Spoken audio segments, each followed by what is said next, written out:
Today's episode wraps up our Game of the Year 2015 coverage with our consensus number one pick and two runners-up. Today is Monday, December 28th, 2015, and you're listening to the 1P versus 2P podcast.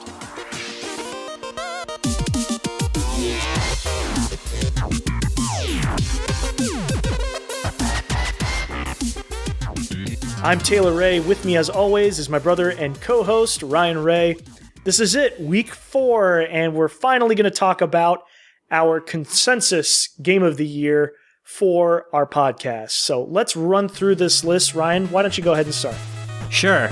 This list includes Dying Light, Bloodborne, The Witcher 3 Wild Hunt, Fallout 4, Halo 5 Guardians, Metal Gear Solid 5 The Phantom Pain, Rise of the Tomb Raider, Heroes of the Storm, Super Mario Maker, Rocket League, Monster Hunter 4 Ultimate, Mortal Kombat X, Invisible Ink, Hotline Miami 2 Wrong Number, Grow Home, Puzzle & Dragon Z plus Puzzle & Dragon Super Mario Bros. Edition, Galax Z The Dimensional, Undertale, Axiom Verge, Splatoon, The Legend of Zelda Majora's Mask 3D, Assassin's Creed Syndicate, Just Cause 3, Crypt of the Necrodancer, Xenoblade Chronicles X, StarCraft 2 Legacy of the Void. Interestingly enough, there are some exclusives on here, and a lot of different platforms represented here. There's some 3DS games, PC games, big AAA titles here. Let's start eliminating some of these nominees, these candidates for our Game of the Year. There's just too many. We got to knock it down to 3. Some of these we've included here, but we never really played enough of them. Like Rise of the Tomb Raider, I don't think you've played it either, have you? No, I haven't. And to be honest, I'm waiting for the PC version of that to come out this coming year. We can talk about that in our 2016 anticipated games, but I think me and a lot of other people skipped this game. You know, it is been reported that only 200,000 copies of that game sold. Ouch. You know, we'll see if that pans out more for Square Enix. Yeah, unfortunately, they had the disadvantage of being released really way too late in 2015. This only came out, what was it, in late November or early December? I can't remember. Right, and the same week as Fallout 4, which was just going to be like asking for it to be overshadowed. Yeah, and for it to be an Xbox One only exclusive is a shame because we know it's a timed exclusive. I think it's a year later. We're going to see it on other platforms. So it kind of did it a disservice, and it's really kind of unfortunate that not enough people tried it out. And that's the reason why it's being left off of so many people's top 10 Game of the Year lists, I think. And also, I think let's go ahead and eliminate StarCraft 2 Legacy of the Void. This is an expansion. It's not a complete experience, so I don't know if we can include it on this list. Plus, I heard the story is pretty anime. It sounds a lot like Dragon Ball, and I can't really support that. Yeah, true. What else do you want to cut here? Let's cut The Legend of Zelda Majora's Mask 3D. This is a game that is a redo of an old N64 game, and frankly, a game that on the 3DS, I did not enjoy past the first half an hour. You urged me earlier this year to keep on going. I did. I really didn't like what I saw of it, and I actually returned the game. Oh, wow. Yeah, I played this game, and I did not give it a second chance when it was originally out on N64, and this is like an enhanced version that, for some reason, I gravitated towards it. It's such a weird take on the Ocarina style of gameplay, but I really enjoyed it this time around. But as a re-release, it can't win Game of the Year. No, not at all. I think we should remove another handheld game on here. It's another exclusive. Puzzle & Dragon Z plus Puzzle & Dragon Super Mario Bros. Edition. Too difficult for my taste. And it really should have just been left as a mobile title, in my opinion. I will say a really great experiment in a year that Nintendo experimented a lot with their games. For me, it was a successful formula, but I agree with you. It was kind of a niche title, and maybe Nintendo will eventually release a version of this game on mobile.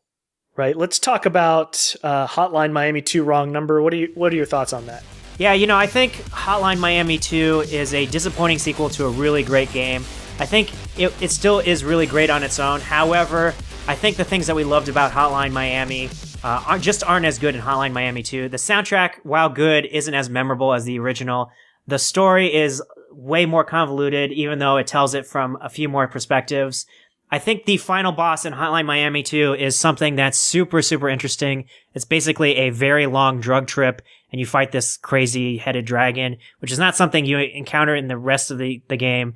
But the whole package for me seems just like a real disappointment, and I wish it had been a better follow-up to the fantastic Hotline Miami, and for that reason, I think we should cut it. Agreed. It just did not live up to the impact that the first one had, I think. Another handheld that I want to eliminate is Monster Hunter 4 Ultimate. I appreciate that, and it actually won our best award for best handheld or mobile game, but it's not going to cut it against some of these other games. It's not going to cut it's not going to be one of our top 3. Wouldn't you agree? You know, I really liked Monster Hunter 4 Ultimate. It was probably one of the best games I played this year, but I think it still kind of didn't hit the mass market that it was hoping to do, and I think it's still a niche title. I really hope this encourages Capcom to hit a bigger market in the West with Monster Hunter. Monster Hunter Cross is already out in Japan and seems to be doing very well, and based off the success of Monster Hunter 4 Ultimate, they won't be discouraged by releasing that game eventually for the West. So bigger and better things, but I agree with you. It won't cut the mustard against some of these other games. All right, we still have a ton of titles on here, at least 10 of them. So we still have to narrow it down to 3. Let's get rid of some of these other ones. I would have to remove Invisible Ink, Grow Home, and Crypt of the Necrodancer. I agree with you that those should be cut. All 3 really interesting ideas. Invisible Ink, of course, a tactical stealth game from the creators of Mark of the Ninja, and a really interesting concept that came out of early access and really well done, but it just doesn't seem really feature complete. I really enjoyed Grow Home, but I don't think you did as much, and I think some people were going to have a really hard time getting used to the controls on that game to really recommend it as our game of the year. And Crypt of the Necrodancer, just a really, really interesting concept. A rhythm roguelike in 2015, something you wouldn't expect. Really great soundtrack, really great mod support on PC, and I hope more people play that game, but I can't recommend it against some of these other titles. Yeah, those 3 that we just talked about, they're too shallow experiences, they're too short, and some of these games keep you playing for, 50 or more hours, and while that's not the only criteria, it's certainly a big part of it. There's something to be said about the value of video games, and for short experiences, they kind of leave you wanting more, and all 3 of those definitely left me wanting more, so it can't win my game of the year. All right, we talked about short games. Let's cut a long game, Xenoblade Chronicles X. This game came out the second week of December. I just acquired it. I haven't actually gotten a chance to play it. I really enjoyed Xenoblade Chronicles, a stellar game on the Wii, and they released a newer version on the new 3DS, if you have that. And this is a massive game. It's basically a single-player MMO, and I can't recommend a game if I haven't finished it, and I would feel bad recommending it to you if I haven't completed it myself. So for that reason, we'll have to cut it. Just Cause 3 is another big game I want to cut as a single-player game because it didn't do enough for that series. Just Cause 2 was fantastic. I loved it. And Just Cause 3 just felt like almost like an expansion to it. It didn't add enough of new and great hooks to keep playing that game. It was a little too repetitive. The way in which you do challenges, it's just taking over parts of the map. Like it just, man, I wanted it to be so much more than what we got for sure. All right, let's also cut Assassin's Creed Syndicate from this list. I've been enjoying what I've played of that game. I really like the split protagonist thing, which I wouldn't expect to enjoy from an Assassin's Creed game. Sometimes those games have a hard time with one protagonist, but between Jacob and Evie Fry, I really, really enjoy those characters, and I really enjoy London, which I wasn't expecting. But after the cluster that Unity was for a good Assassin's Creed game to come out, is really, really surprising. It just seems to me like this is a TikTok situation, every other year we're going to get a good Assassin's Creed game, and then the other year it's going to be a really terrible one that's very buggy. And it just so happened that this one happened to be an okay one, but in a world where we have a lot of other great open world games, it's hard to really recommend Assassin's Creed Syndicate as one of the better ones of those. The Assassin's Creed gameplay is getting very stale at this point. I have a hard time keeping up with the series. Like it's just more of the same. I think the last time a brand new game mechanic was really interesting was Black Flag.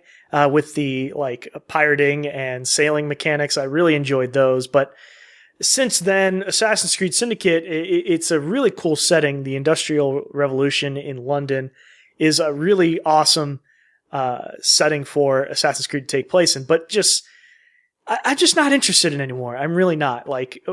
I'm really tired of playing those kinds of games. So. All right, let's also cut Mortal Kombat X.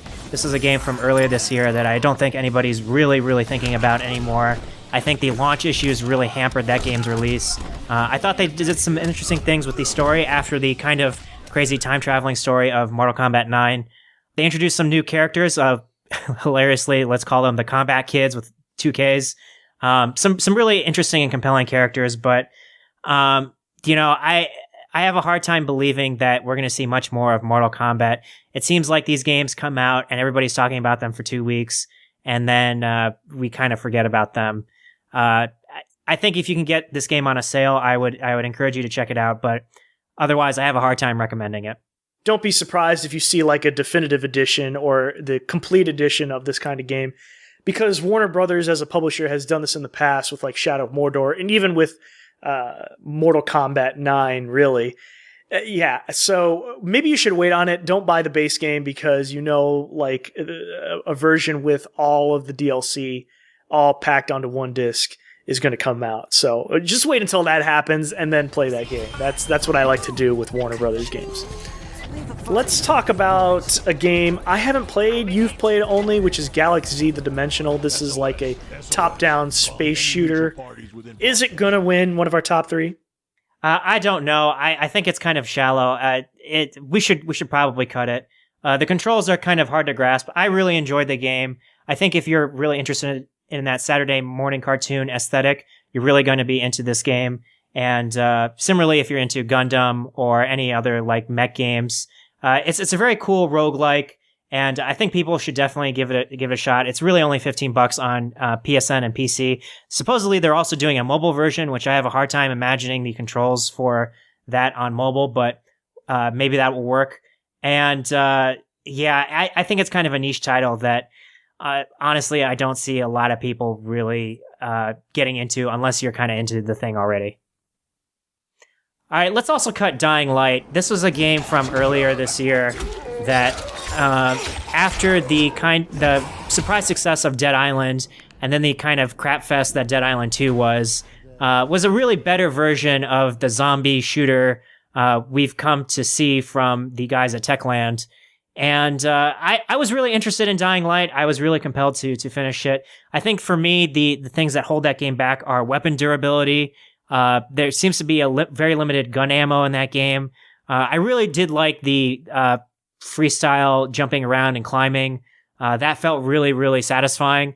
But it was hard to get away from some of the really bad side quest open world tropes in a zombie game. Yeah, Dying Light, every time you tried to enter combat, and if you weren't just running and sort of traversing the environment all the time, you were going to die immediately. The combat just felt unpolished. It felt clunky, and the weapons, the game was punishing you every time you had to fight your way out of something. They really just wanted you to run, and jump all the time. And that's why I didn't like it. I stopped playing it because I was so frustrated with the fact that it wasn't empowering me to actually fight off some of these zombies. It was super frustrating in my opinion. I cannot give it a Game of the Year award this year. I haven't played this game either. We talked about Galaxy before, but I haven't played this one either. You played Axiom Verge, right? And that was on PC, correct? Correct. It also did come out on PS4 and Vita. I played it on the PC, and I think it's a really excellent example of a Metroidvania. Again, made by one person, Thomas Happ. A very, very good game, very evocative of the original inspiration Metroid for the NES.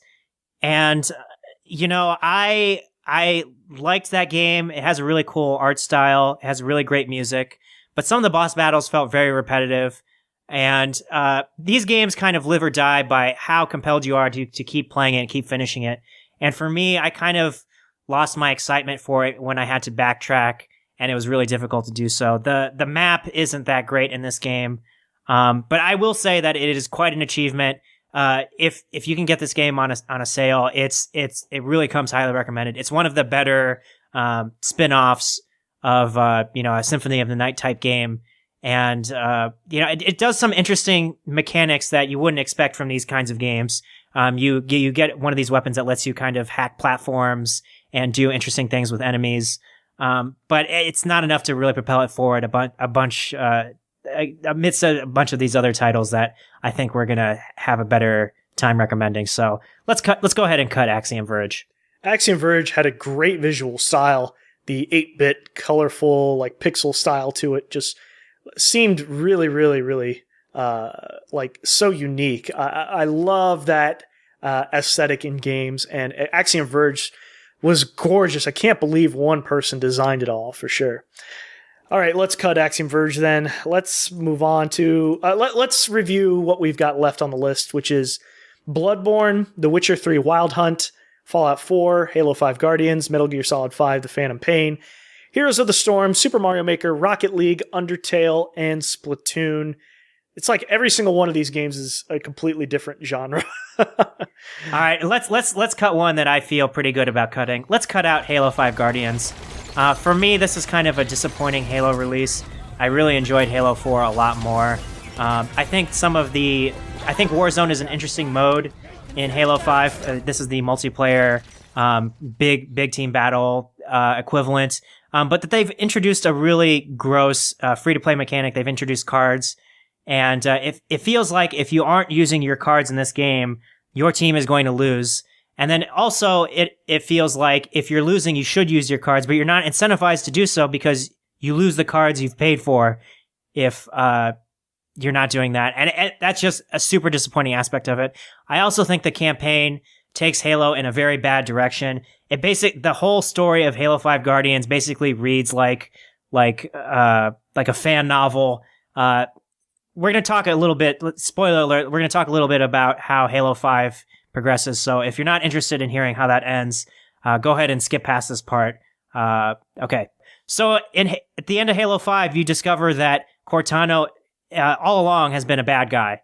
And wow, that is a bad direction for that character to go in. She basically died at the end of Halo 4, and she's one of the more interesting Halo characters for sure, so they weren't going to let her die. But to just turn her into a bad guy just seems really ham-fisted.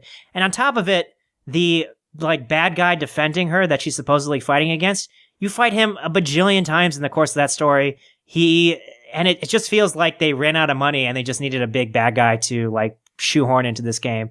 It felt super gross, and I was super disappointed. And it felt like the whole marketing campaign was, Master Chief versus Locke. And then it turns out they've been friends at the end of the story. And it's just, man, that's super lame. Halo 5 is disappointing in a lot of different aspects. Even the fact that they've eliminated the couch co-op in this game. You cannot play local split screen for campaign or multiplayer. Man, that's like a big part of that series. A lot of people really use that for their feature. I've heard personally from some of my friends that said, I'm not going to play this game because of that. That's frustrating. You can only play cooperative campaign with online friends or random people as well. But just, wow, disappointing that they've gotten rid of the split screen for that series. Super disappointing. Okay. I want to eliminate Splatoon. This is a third-person shooter for Nintendo Wii U, an exclusive. Really refreshing, but too shallow. There's not enough content in there.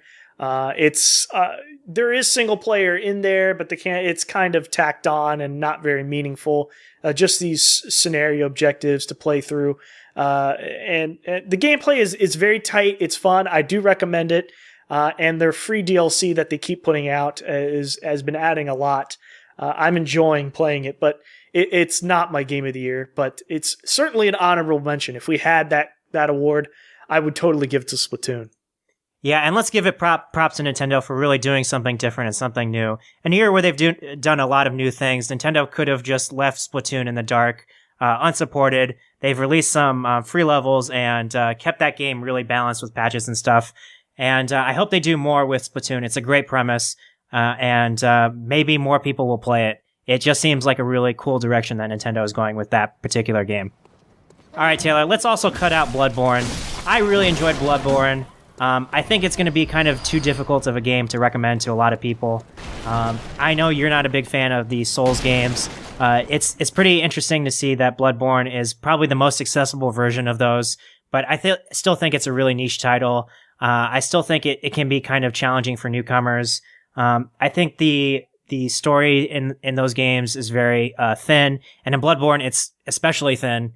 And they've done a better job with the multiplayer in this game. It's easier than ever to jump in and jump out of co-op, and also to fight other players in that game.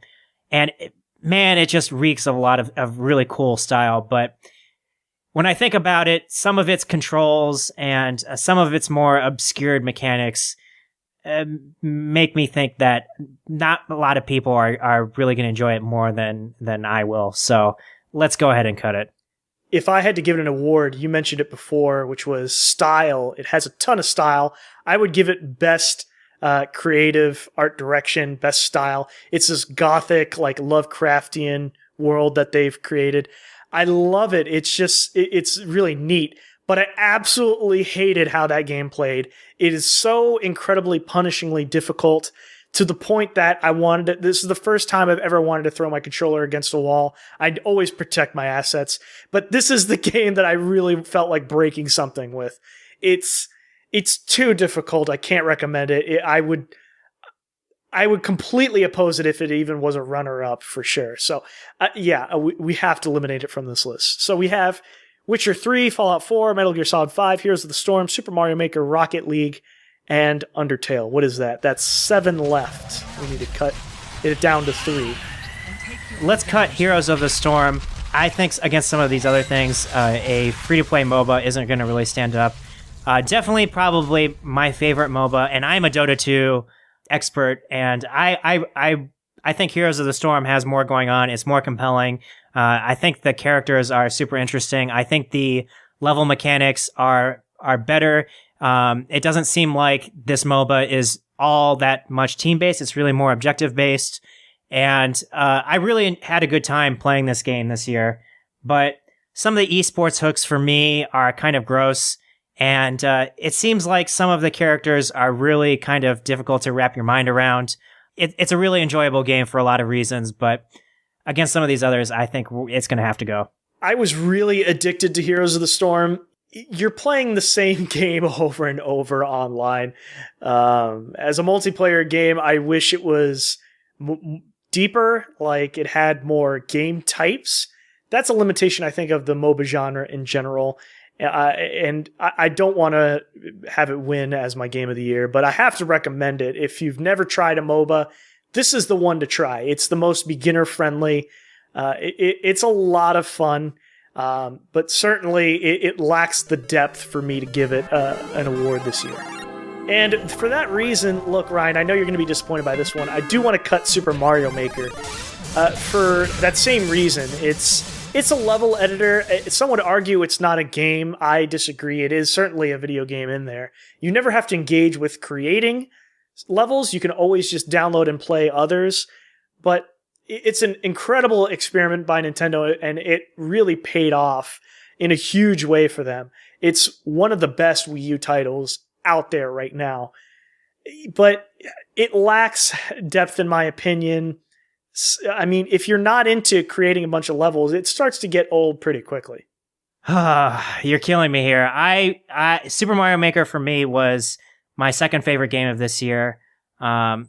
I can see what you're saying, though. As a level editor, its appeal is kind of limited.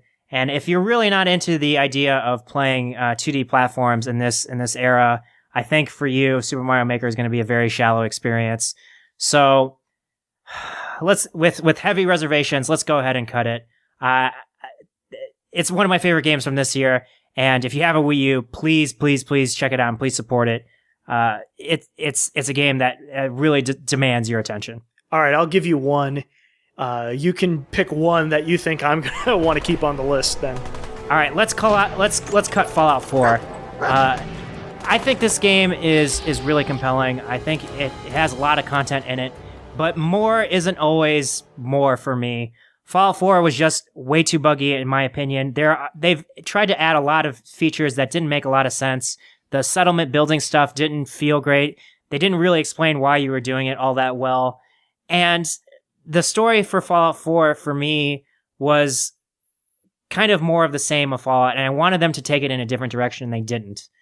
The way that plays out is very disappointing. It goes in a more sci-fi direction, and yeah, Fallout 4 for me was me wishing that they really had just done a better version of Fallout 3. And they did that, but they also didn't do that at the same time. The atmosphere of Boston just doesn't compare to the Capital Wasteland. Yeah. I wanted to give Fallout 4 Game of the Year before it was even released, just because I was all aboard the hype train. And yeah, I have to admit, it is slightly disappointing for me. It is not the game that I expected it was going to be. But I have to give it props that it looks so much better than the past two Fallout games, being 3 and New Vegas. The improvements they've made on the combat, it's a lot tighter. The difficulty is perfect. You could not have done that better. But there's some tacked on things that just kind of ruin it. Like you said, the settlement stuff that the game tries to get you to accomplish, but there's no reason for you to ever engage with it. It doesn't seem meaningful at all. But at the same point, like you're constantly encountering new settlements that you acquire, and they want you to get involved with them. They keep shoving it in your face, and it's kind of obnoxious. It really is. Yeah, I have to agree with you. The setting isn't as memorable. The story just doesn't have. It didn't have the same like really interesting things going on that the past ones did. So if you were to take it on its face value without having played New Vegas or Fallout 3, I suppose you would think otherwise, but I have to give it into context because it is a sequel in a series, and you have to kind of take that into effect. And I have to agree with you that it's really unfortunate that it didn't live up to its expectations. So, yeah, we can cut it. The other thing I'll just quickly say before we move on is that the perk system in Fallout 4 really left me wondering what I can spare my points. It felt like they trivialized a lot of the perks in this game, and I wish they hadn't done that. It feels like pumping points into charisma didn't really do a whole lot for me. Most of the dialogue choices kind of end up where you either talk yourself out of the situation or it just ends up in violence.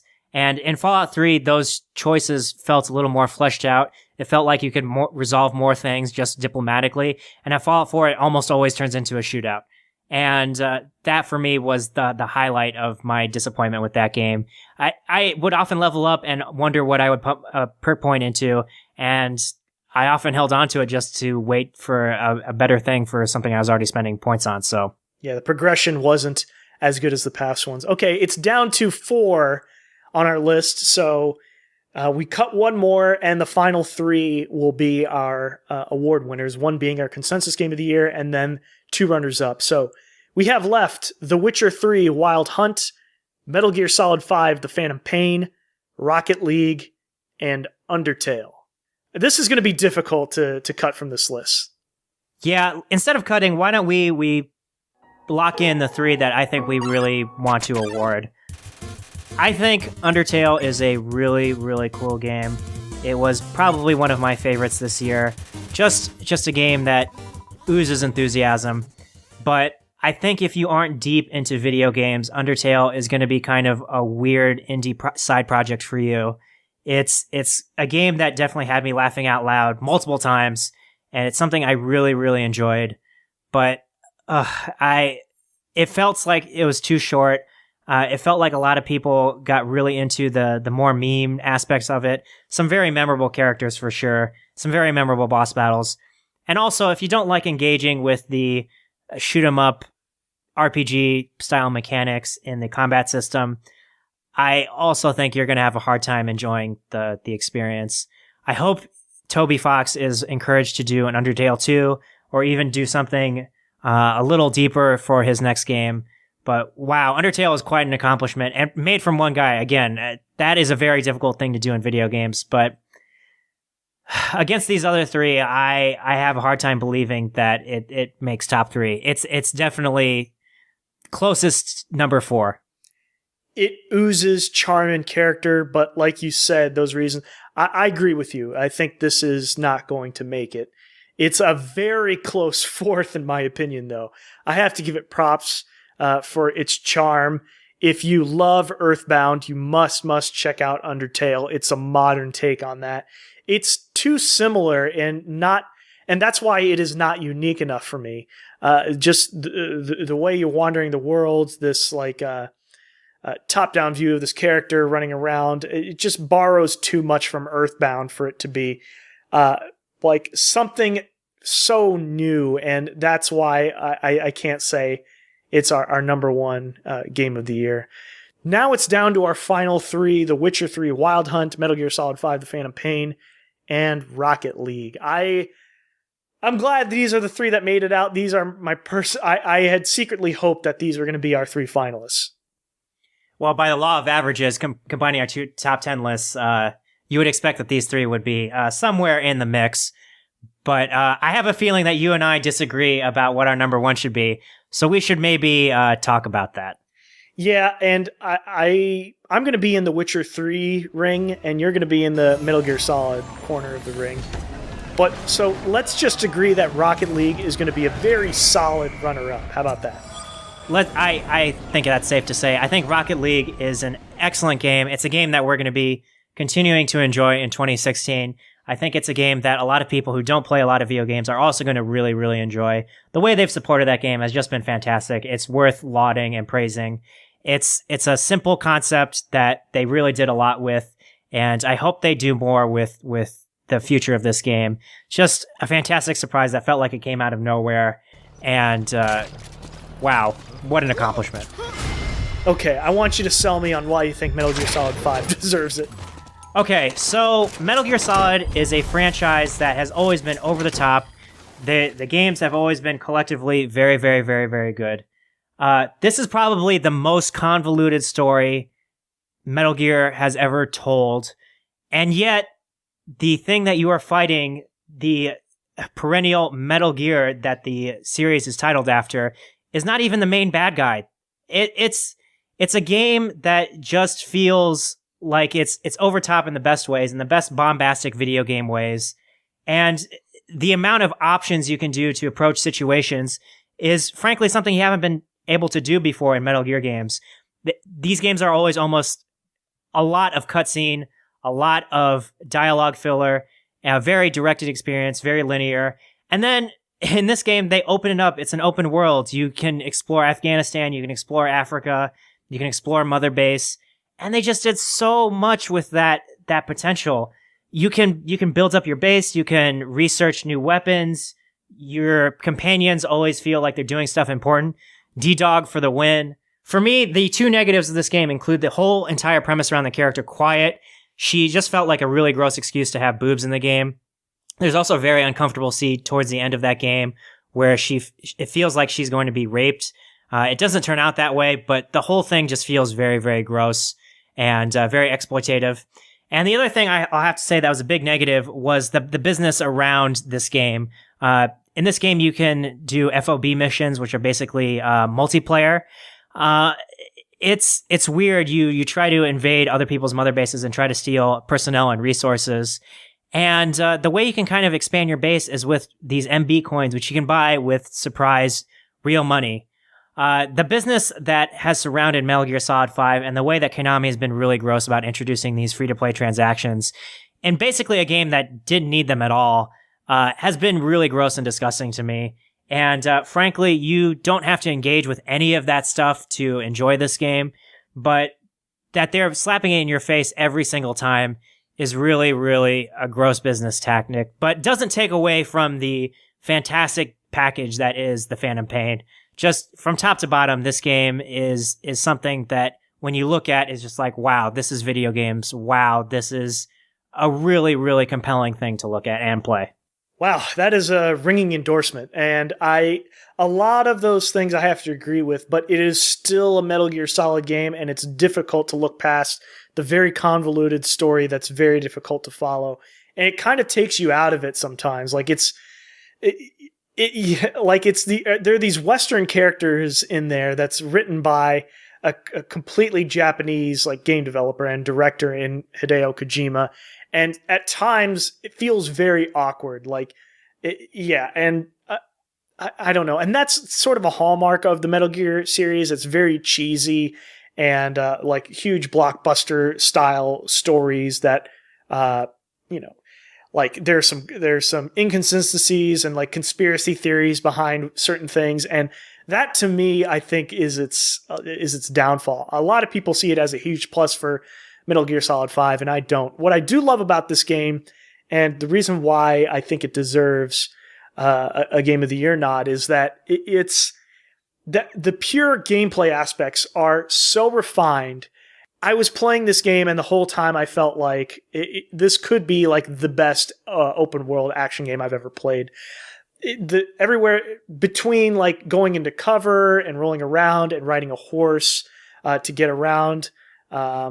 To the day-night cycles was super interesting. There are even some supernatural elements that are in this game that you have to deal with. And the shooting is excellent. Like you can play this game entirely in third person or in first person. And not all Metal Gear games had this with its gunplay. And I absolutely loved how you could Fulton like anything. Like if you wanted to recruit an enemy or even like animals as resources, like you can just like put them to sleep, attach a balloon to them, and then off they go. Like it was so cute. And did you ever experience some of like the gimmicky things in that game? Like there are some things where like it felt like you shouldn't have been able to do, but you did anyway. Oh, definitely. Sliding around in a cardboard box, basically making that game into like a ski-free. That was really funny. The part where you unlock a cassette tape of a guy pooping, and you can actually use that to your advantage by hiding in a porta potty, play that cassette tape, and then if the guards are on alert and looking for you, and they hear you in the bathroom, they're like, "Oh, this is occupied. He clearly can't be in here." Just some really wacky Easter egg stuff that I think this franchise is really, really known for, and they just take it to the extreme in Phantom Pain. Oh, all that being said, now I have to talk about Witcher 3. Okay, this is one of the best action RPGs ever, and I really do mean that. It's this really thoughtful, it's incredibly diverse, like it's this awe-inspiring experience just from like its first hour, really. It really is. Even if you've never played a Witcher game before, it's like a game that you can just immediately immerse yourself in. Absolutely visually stunning. Probably, in my opinion, it's the best looking game of this year. I don't know if you'll agree with that, but it's between its intriguing story and like the really enjoyable combat, and it's RPG overload. The quests that you can do give you a sense of the impact of player choice. Like you make one decision and it affects something hours down the line. Is not something you would expect out of most video games, and you don't expect it out of Witcher, and it happens anyway. The Witcher 3's like great storytelling is fascinating. They're like, you can never tell if you're truly a hero or a villain in this game. Nothing is ever white or black. There's a ton of shades of gray in this game, and that's one of my favorite things about it. You can make decisions that just seem morally ambiguous. And that's what makes it an intriguing, really rich, deep story to me, including some of the NPCs, some of the characters in there. The one we gave our Best New Character award to, the Bloody Baron. Fantastic writing all around. Like, you can't decide whether or not you like or hate this guy. And that's what makes a game story so good. Witcher 3 does that incredibly well. And the amount of content that's in there, all the side stuff that you can do, the side quests all have really like their own embedded branching storylines in them. And I love that about them. Nothing ever feels like a throwaway. It doesn't feel tacked on. And Gwent, we talked about this before on another episode. The card game is very fun to play. It's a mini game that you don't need to play ever, but it's well worth it if you do. All right, let me knock this game down a few pegs, and then I want to ask you a question at the end of this. So for me, that really rich story, I think I agree with you that The Witcher 3 has some really great writing around it. Some of the characters are very, very memorable. But for me, that story really, really dragged on way too long, and it felt like it was just too much writing. I think actually the game that this is most comparable to is Red Dead Redemption. This feels like a very fantasy take on Red Dead Redemption. You know, you're playing as Geralt, who's basically a cowboy with a sword, solving the world's problems while he's trying to solve his own problem. And I think Red Dead Redemption did a little bit better of a job in that aspect. I also think some of the combat mechanics, the way it controlled didn't really jive with me, even after that they patched it and supposedly made it better. It still felt a little too stiff. And also a lot of the combat and story fall back on a lot of fantasy tropes. This gray area. I think the original Dragon Age may have done a bit of that a little better. And the other question I really want to ask you is that this is an open world game and one on a massive scale, and that is to be commended. But compared to Metal Gear Solid 5, do you think this open world really, really compares? Oh, I would say it's bigger than Metal Gear Solid 5 in scale, wouldn't you think? Bigger, but not necessarily better. It felt like to me in The Witcher 3, they built a big world, a big impressive world, but I was spending too much time of it, running around with not enough stuff to do. It felt like I was, running around or on Roach, the horse, and I felt like I needed to be fighting more guys or solving more problems, and there just weren't enough places to do that. It also felt like some of the more random elements, the monster nests that you have to destroy, the treasure hunts that you have to go on after, they felt very samey after maybe about hour 15 of that game. If I had to give it a big negative, it would be sort of its UI design. Having to deal with the menus when you're managing your equipment and your items is laborious, and it shouldn't be. There are a lot of games that do this well, like Diablo, and The Witcher 3. It's so hard to sort through the stuff that you picked up, and for an RPG, that's pretty disappointing. Metal Gear Solid 5 does a much better job at that, managing your resources. But your question about the open world, I prefer the fantasy settings about The Witcher 3 because, like you said, there might not be something for you to do getting from point A to point B, but the experience and the time you spend in that setting is just so gorgeous, like the leaves rustling in the wind, like the amount of detail and attention paid towards the weather, even like in this game, is I thought it was on a grand scale like no other. It was so interesting to me just to take it all in. Again, sound design was just a big important part of this game as well. I loved the fantasy setting. This is probably my favorite fantasy setting of any video game I've ever played. And like I mentioned before, probably the best action RPG I've ever played. Metal Gear Solid 5 is an entirely different game, an open world. But I have to concede a lot of things about Metal Gear Solid 5. Like, it is the best in that series. For a lot of people, that story is incredible. It is always intense. The action, it's never boring. Never, never, never. The shooting is good. The core gameplay mechanics are perfect. So polished, so refined. I could see why so many people really love this game.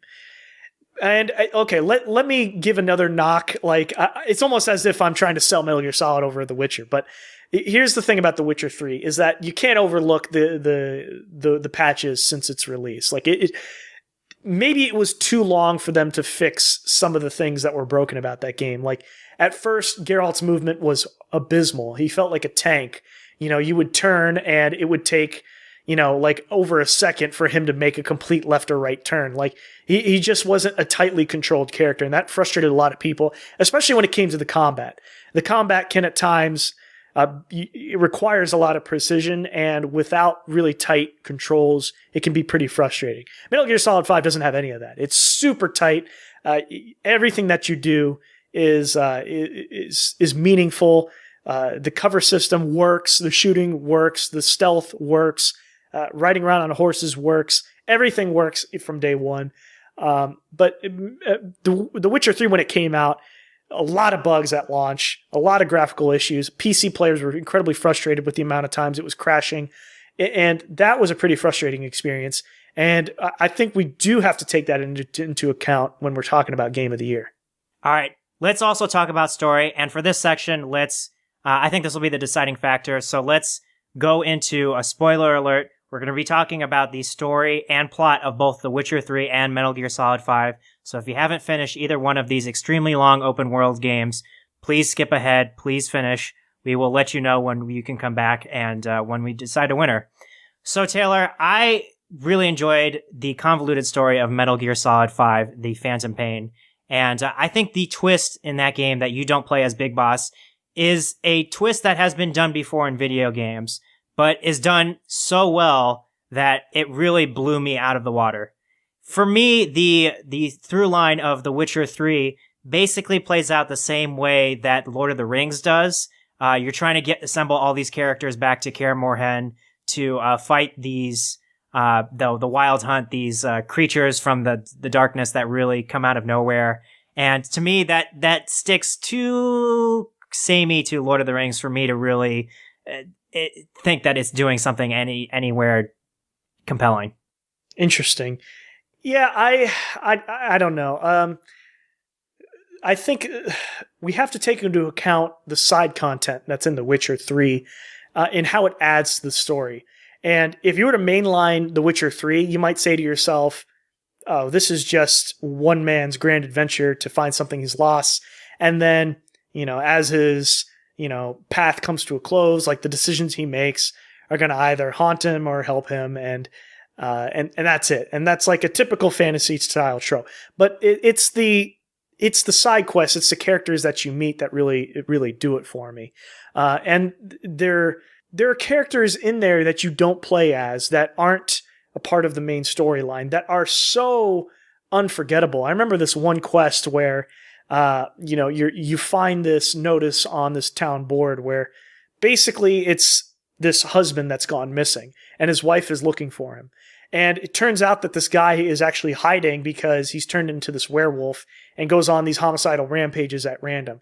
And it comes to a point where this wife and daughter have fled and never want to meet this husband again, and only put up this notice just to almost to put on airs for the rest of the town. Like she cares about what happened to her husband, and in fact, she wants him to be lost forever.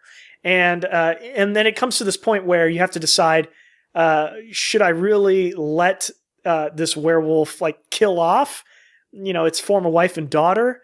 Or, should I kill this werewolf and end its misery? And it's these gray area decisions in the side quests that make you think. They're really thought provoking. They're not these black and white decisions to make. And some of them are time based. You're given a meter and you have to make a decision on the spot. Oh crap, what do I do at this point in time? So you're telling me that the side quest content of The Witcher 3, which I agree with everything you've said so far, is better than the main plot line of The Witcher 3. Wow, it's hard to say. I think it definitely supplements it. If you were to say better, there are some side quests that stood out in my mind over the main plot line. I certainly remember those a lot better than I do the main plot of the main quest, because it's so easy to get immersed and lost in all that side content. Interesting. I don't think the side content in Metal Gear Solid 5 is very good. However, I don't think you really have to interact with it really much at all. And I do think that the compelling thing pushing you through that game is way more interesting than any memorable side quest or the main through line in The Witcher 3.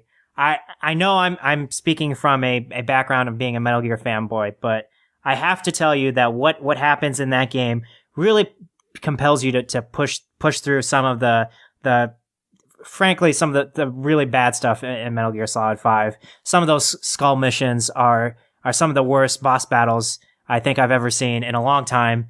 In a series that's really had some really memorable boss battles.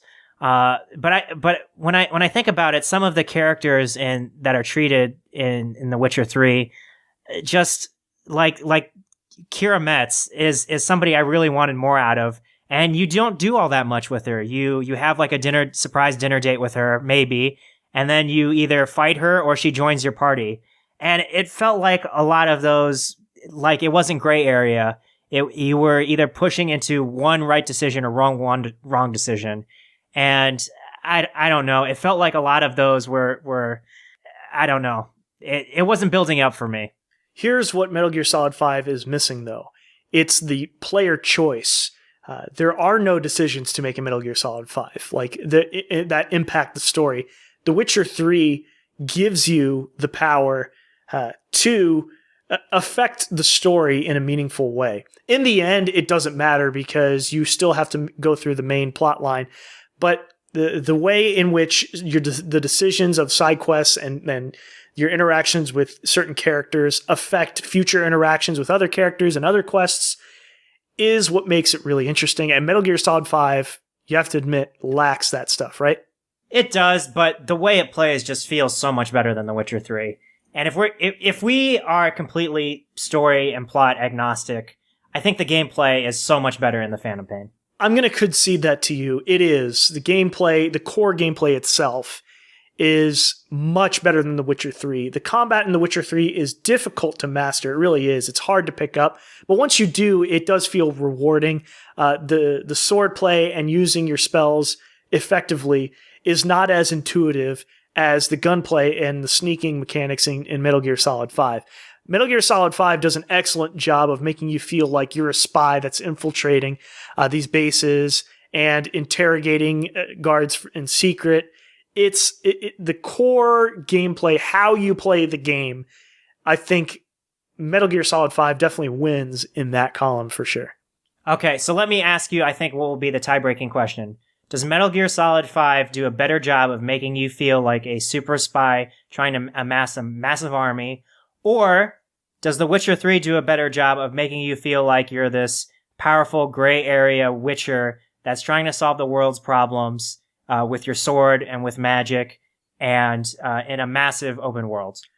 I don't think we can boil it down to that question. I mean, if you're talking about it being a tiebreaker, Metal Gear Solid 5, it does a better job of that only because it lacks the voice acting. It really does. Like in past Metal Gear Solid games, like it was always David Hayter being sort of a badass out there and evoking a lot of emotion out of all the characters in those games. Like even if they were just like really crazy wacky bosses, like in Metal Gear Solid 5, they're like Venom Snake or Big Boss, as you think he is not, he does not say much at all. So you can sort of make your own impressions on as to who this character is supposed to be, and how you play the game might affect what your conceptions or misconceptions about who the character is supposed to be. The Witcher 3, you do feel like it's a third-person action RPG. Like you are playing a certain character. The voice acting is incredible, and that I have to give it a plus for. The volume, the intonation, the tone in which the characters talk is very good. But Geralt's performance, that voice actor, is a little one. It's one note for me. Like unfortunately, I wanted more out of his voice acting, and for that reason, you don't feel like you are the Witcher. Like you feel like you're controlling a Witcher, and that you are not the character. Metal Gear Solid 5 feels like you are playing as the characters, if that makes sense. It's difficult. It's difficult to explain what I'm trying to mean here. No, I understand what you're getting at. And I think the level of detail in The Witcher 3 is super, super impressive. The amount of side characters and towns that feel very lived in is something that we've talked about before. And it's really, really interesting the way they've done that. They did a better job in The Witcher 3 than they did in The Witcher 2. The Witcher 2 also felt a little too static, and The Witcher 3 does a much better job of making that world feel dynamic, making it feel very lived in. But the level of detail in Metal Gear Solid 5, wow, like your characters inherit a disease based on a language, and that language can spread throughout your army. And like that's a level of detail you would never expect to find in a game like that. Like that is something that really pays attention to the numbers. Every time you go back to Mother Base and story beats play out, like after you figure out the big twist, all your soldiers in your base go, "Oh, we don't care who you really are, Big Boss. We just care that you're supporting you. You've done a lot of great things." Like, for them to acknowledge in dialogue something that's happened in the main story long after you've finished it, that's really impressive. Did you know that The Witcher 3, though, has like over 30 different endings? Like, there's all these crazy cutscenes, all these branching storylines affect how the ending plays out. And Metal Gear Solid 5 does not, right? It does not have multiple endings? No, but the one ending it does have is very, very good, and it feels like it fleshes out the Metal Gear timeline quite a bit. Let me ask you, do the 30 endings in The Witcher 3 really feel like unique endings, or are they just checkboxes of yes and no, you did this, you sided with this person? Oh, you hit the nail right on the head. That's absolutely true, unfortunately. It does. But I don't know if that's a detriment. Like, it proves that the choices that you make mean something. Like, so what you did in one playthrough is going to be completely different in another playthrough, and that's going to change how the ending, gets shown to you. But okay, I have to admit that like Metal Gear Solid 5 does a better job of wrapping that up, and it is certainly the magnum opus of that entire series. And The Witcher 3, to give it props, it does improve upon The Witcher and The Witcher 2. But certainly, man, it's really hard for us to pick a winner out of these two. But, I'm going to concede to you that Metal Gear Solid 5 feels like the culmination of years, actually decades of work, like even going back to some of those older Metal Gear games. And I have to give it its due when I think about that, and the value in which that game presents.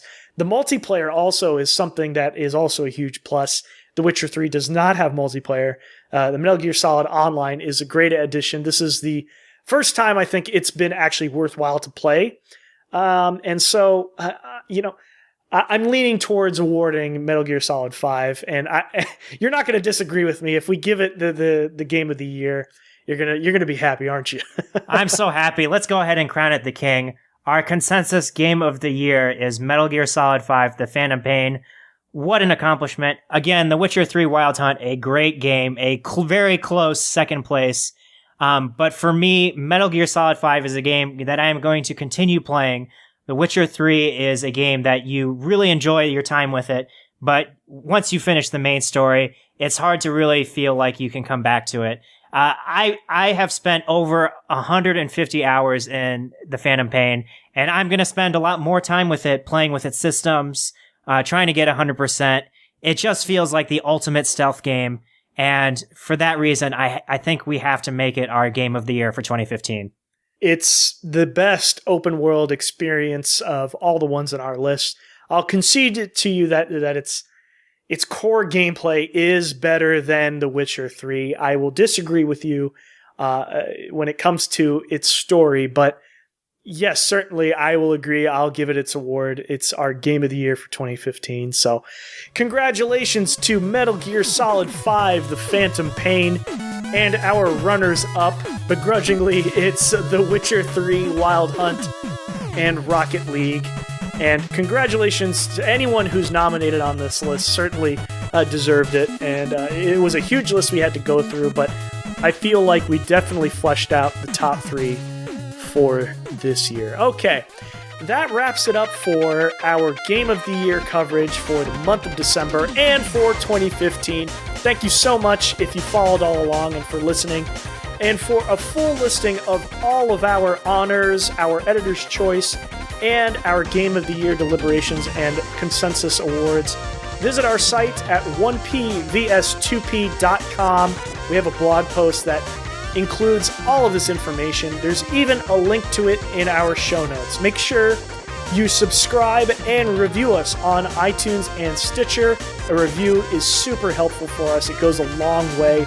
So please take a few moments to give us some star ratings and write us a review. We'd like to know what you think of our show.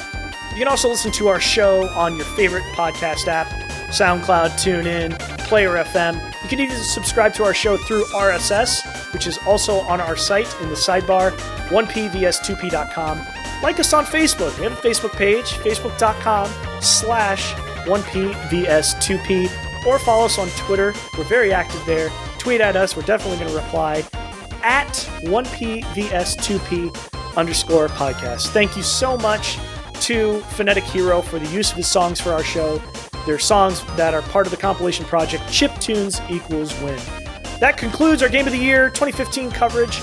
Stay tuned next week for our Game of the Year 2016 previews and predictions. We're going to talk about all the upcoming huge games that will be coming out next year.